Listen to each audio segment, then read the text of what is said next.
Hey, what's up guys? Merry Christmas to each and every one of you guys watching this video today. I thought I'd put this together, a little Christmas present from me to me, the beautiful Team Associated RC10CC limited edition buggy. This thing is just way too cool. I really was quite excited to get one of these to add to the collection and sit alongside the OG RC10 up there. And I figured what better way to unbox it and build it than with you guys on Christmas Day. I figure everybody's got time, we're all chilling at home with our families, and it's time to reach out to your extended Poor Boys RC family, hang out with old Uncle Phil, sit by the fire, and build an RC10. In today's video, we're going to unbox the RC10CC, see what you get inside the kit. I've done some research online already. I see there's some issues with bodies, there's issues with parts breaking during assembly, so this could be an interesting build.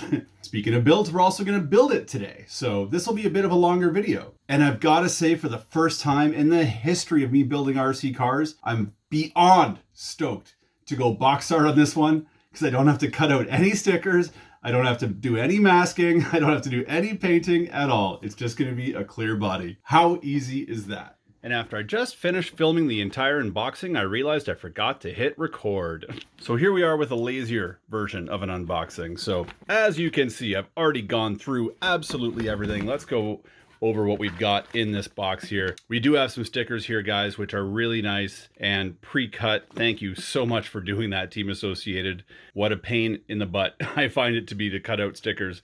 So I love seeing them pre-cut like this. And originally I was not going to even use the stickers. However, here is our body, and I unmasked it. It did have the protective film on it, which I've removed. And you can see here, look at those scratches there, guys. Oof. Those are all on the inside of the body. Really bad. I've seen a lot of complaints online about bodies arriving damaged, and I didn't really look into it, to be honest. I was hoping for the best. I bet this is what's happening to all of them. They put the body on top of the chassis and a bunch of parts inside, and just through the distribution channels, as it's vibrating in the back of a truck, it just scratches the living heck out of the body. That's a big bummer, because I wanted to keep this body clear. I wanted to go completely box art, if you will. Pretty bummed out about that, not gonna lie. So I'll reach out to Team Associated, see if they have any solutions for this. Maybe they're gonna send out some new bodies to people, who knows, but I'll keep you guys posted on that. It did come with the driver figure, which is pretty cool. The wing arrived in good shape. This is the motor we're gonna go with, the B&R Bullet. Been sitting on the shelf for a little while there. Oldie but a goodie. And it's got the matching colors that are going to match the stickers that are now going to go in this body that I didn't want to have to put on the body, but I'm going to put on the body to cover up the scratches. That was a mouthful. Okay. You go there. Beautiful instruction manual. And if you're like me and you like to build Tamiyas, you are used to the best instructions in the game. Now, these instructions are a little bit different. Not the end of the world, just different. I'm not going to say they're worse. I'm not going to say they're better than Tamiya, but I'm absolutely a Tamiya fanboy and super partial. Good looking instruction manual. We've got several parts bags here, guys, and I didn't go all willy-nilly and, you know, crack them all open and throw parts everywhere like I usually do, because I haven't built an RC10 since the mid-90s. I'm pretty sure you have to go bag by bag, assemble what's in this bag and the next one, and so on and so forth. So I'm not going to go crazy opening up all the bags just yet. We do have the chassis, and look, get that out of the way. Look at that nice finish on it, guys. I was really hoping for a little Easter egg here, kind of like the A stamps and the B stamps. I was really hoping for a little CC or something here. Not there. What a bummer. But the bottom of it looks beautiful, as you can see. It would be an absolute shame to put a scratch on that. We've got our front tires here, along with our 3-piece wheels. And then over here, I've got the rear tires with the rear wheels, 3-piece again. Stack them all up. Look, kids, it's Santa Claus. Ooh, ooh, yeah. That's a nice California blend, I think. It's a really nice, balanced, rubbery bouquet. Very, very well done, California. These little doodads I really like about the RC10. These are the wheel nuts, just kind of a plastic, or I think originally they were made of nylon. This feels like more of like a rigid plastic, but it's clear, obviously, along with our light buckets in clear.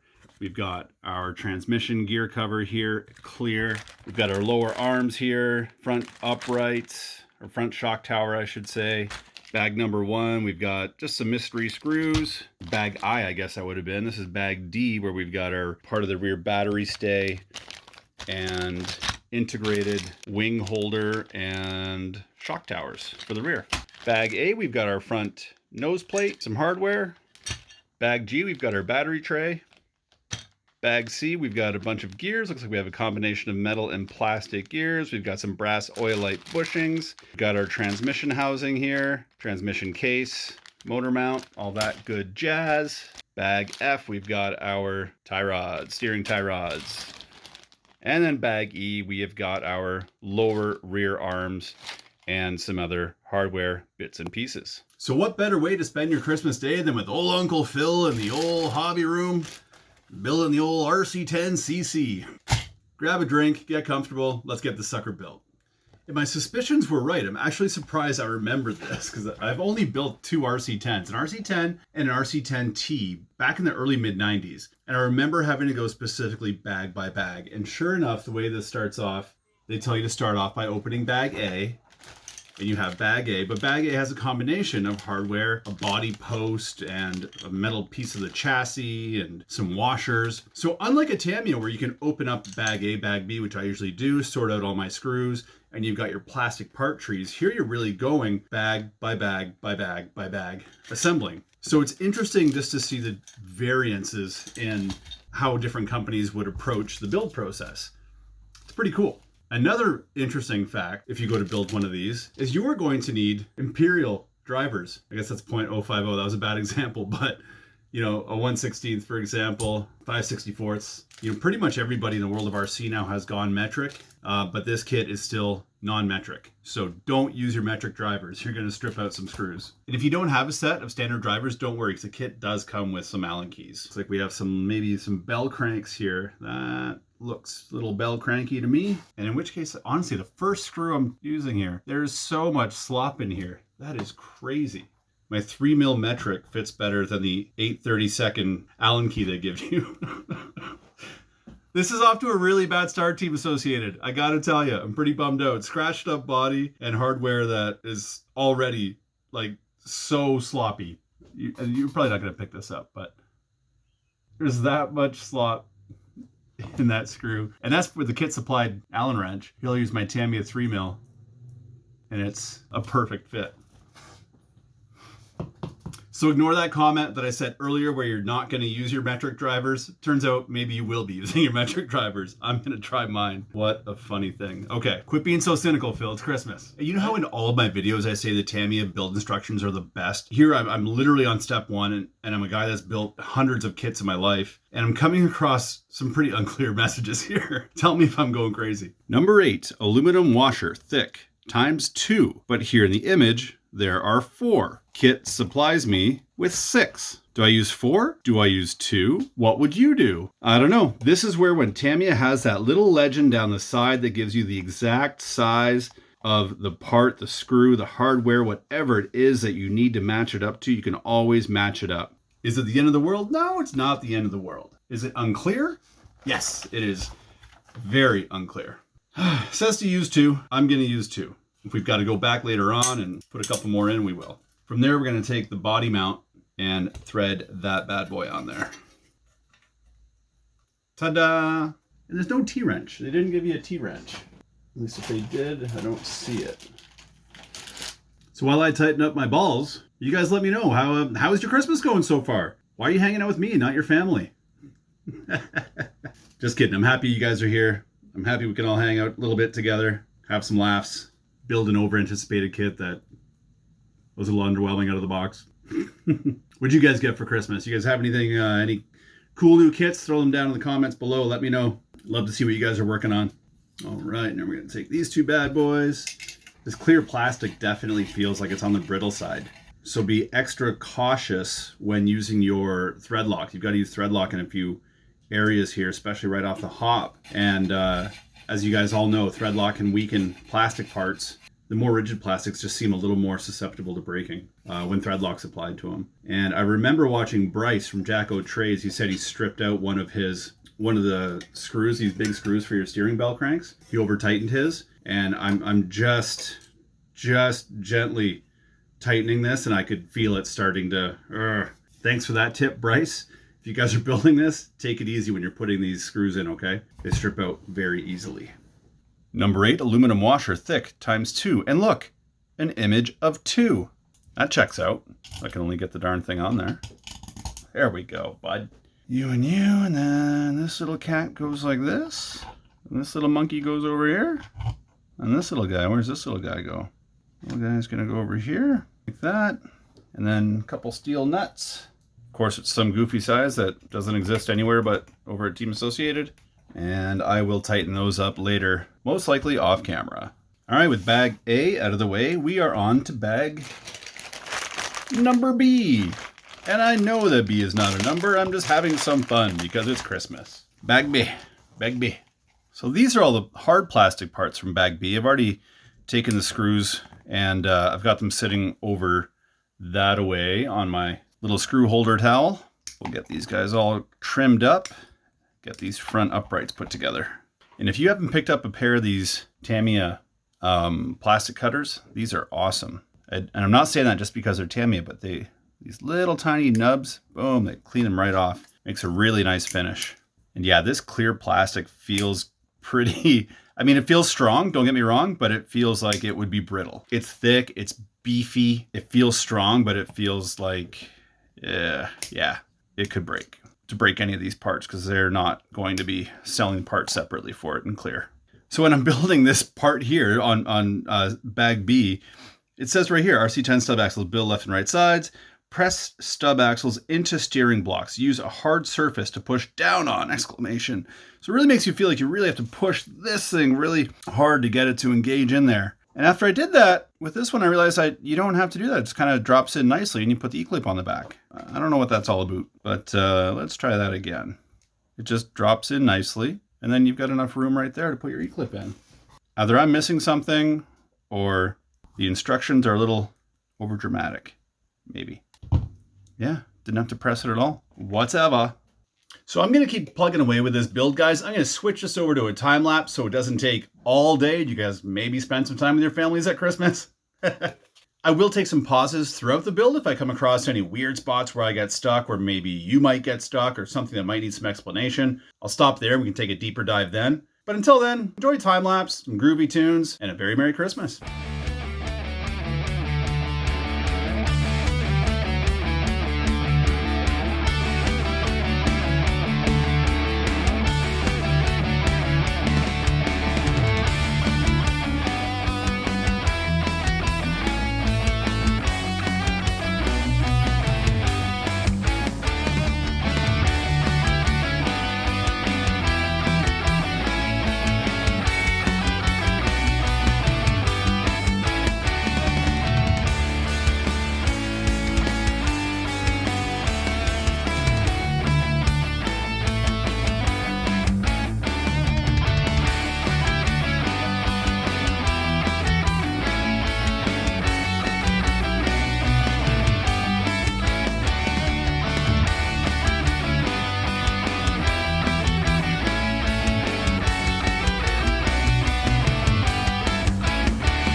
enjoyed that bit of time lapse there. I'm just gonna do the last few bits and pieces here in real time. We've got the tires all mounted up, so we're gonna get these guys put up on the chassis. And then from there, I'm gonna have to call it a day because I've still got the body to go. I was really hoping to get through this today, but I'm running out of time. I still have to get the rest of my house ready for my Christmas guests that are coming. So I'll have to cut her a little bit short there, guys. That's all good. We got a lot done today. A couple build tips I'll give for you guys. If you're out looking to get one of these kits and build one yourself, you are definitely gonna need some standard hardware. The Allen keys that come with the kit, let's just say I don't think they're gonna be up to the task. This clear plastic is super, super, super rigid. You know, when I used my drill in a couple points here, you'd be amazed, like just even the smell of the plastic as the drill kind of heats up the screw as it goes in, it would create quite an odor. And it was just such a very tight fit. To try and do this with the kit supplied Allen keys, you're gonna have a really hard time. Make sure you've got some standard, not metric drivers. That's what's left of one of my Allen keys. And this one is used for I'll show you guys here in the manual. Or on page 8 right there, those 4 screws right there that hold in that bushing are tiny, tiny little screws. And they give you the smallest Allen wrench I've ever seen in my life. And you can see how absolutely destroyed it got. I actually had to take my Dremel a couple times and cut the end off it because I was rounding it out so badly. Other than that, guys, there's a couple points during the build where they have you hammering pieces together, not with a hammer, not with a vise, but end of a screwdriver. I mean, it even says use the end of a screwdriver in the manual, which is kind of interesting. I hadn't built one of these in a long time, and I guess I just thought it'd be a little more of a refined build process, but I guess not, and that's okay. Yeah, these plastics, I'll tell you, oh man, my fingertips are done for. They are done. This is so hard on the fingers. Another tip is, guys, having an impact driver like this, just a really light duty one that you're not going to cause damage with, would really help you during this build because again, this clear plastic is it's really hard to screw into by hand, and to have a tool like that would be phenomenal when putting this thing together. All the big screws that you see down here, my 3mm fit actually better than the standard driver would have fit. So I was able to use it on those big honking suckers, which helped me quite a bit. All right, guys, well, there it is. It's a rolling chassis. I do have a motor in there. I got the B&R, which you can kind of sort of see. I think it looks nice in there. Leave a comment down below if you think I should drop something different in there, but it's of the era, so it kind of fits. I had a spare servo kicking around that's dead. So as you can see, I cut the wires off of it and just have it in there just purely for display purposes. This thing won't get driven at all, so that's in there. I've got a vintage Novak ESC I think I'm gonna drop in. Or if one of you guys out there has a vintage ESC that doesn't work that you want to get rid of, let me know, and maybe I'll drop that in here because I don't need functional electronics. It's just again, it's just gonna be a showpiece. Even an old servo would be nice to have an age-appropriate servo.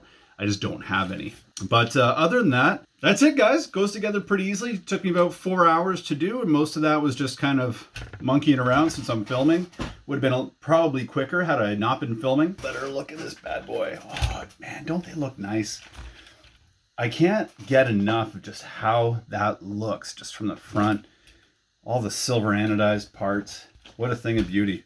Beautiful, clean chassis underneath. These arms just look so great in this clear plastic. I'm loving it. So cool. So I think I'm just going to finish up the body over the holidays while I've got some time away. I will follow up with all you guys as well and let you know what Team Associated says, because I know I'm not the only one that received a damaged body.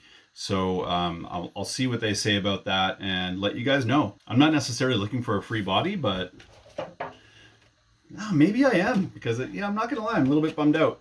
It would have been really nice had this just sat on there and just been perfect, you know? That's what I was going for.